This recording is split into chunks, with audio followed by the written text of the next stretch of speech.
Dr. Peterson, good to have you on the program. Thank you very much. With the popularity of your book and your YouTube lectures, you're obviously tapping into something that nobody else is tapping into at the moment. What is that? It's partly responsibility.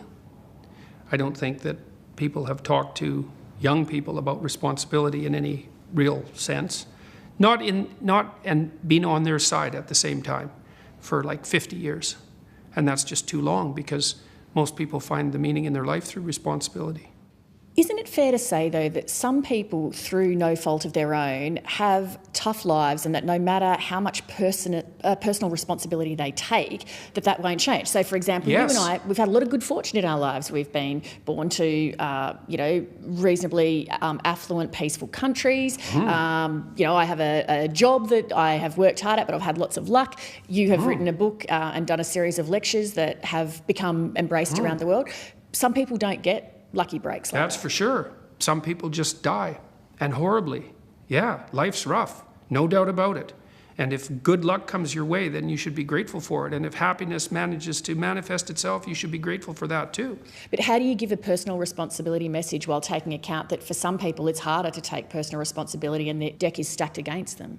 Well, I think the deck is stacked against everyone to some degree because life is very difficult and we all die. But some people do have it harder than others. And all of us have it very hard at some times in our lives. It's like, well, what's the alternative? You take responsibility for that and try to struggle uphill because the alternative makes everything worse. It's not like it's fair. I know perfectly well that people have brutal lives. I've been a psychotherapist for 20 years. I've seen things you can't imagine, horror shows that you can't fathom, and people who have been hurt in so many ways, so many dimensions. It's like, bitter? Should they be bitter? Should they be resentful? Should they become violent? These things don't help. They have to struggle uphill despite their excess burden. And it's responsibility, not guilt. It's not necessarily their fault. That's not the point. We've been seeing a trend, particularly in the United States, but also here in Australia, where there has been an erosion of freedom of speech on campuses, where people with views that are considered offensive, politically incorrect or triggering are no longer You mean now... people with views, in other words? Certain views, more than others, tend to be not just the subject of protest, but those people will be, there'll be attempts to exclude them from speaking at campuses. Yeah, I've noticed that. What is going to be the effect if that kind of behaviour continues in those kinds of environments? It's hard to tell. The broader social effect is not going to be good because lots of the things that are happening in the universities that aren't good are already leaking out into the broader social world. Part of what's going to happen is that people are going to stop coming and speaking on campuses. The comedians in the United States, many of them already they won't come and do their shows on campus because everybody's so sensitive to offense. But it also drives political polarization, which isn't a good thing unless you want to drive political polarization. And I think the universities are going to cut the branch off that they sit on.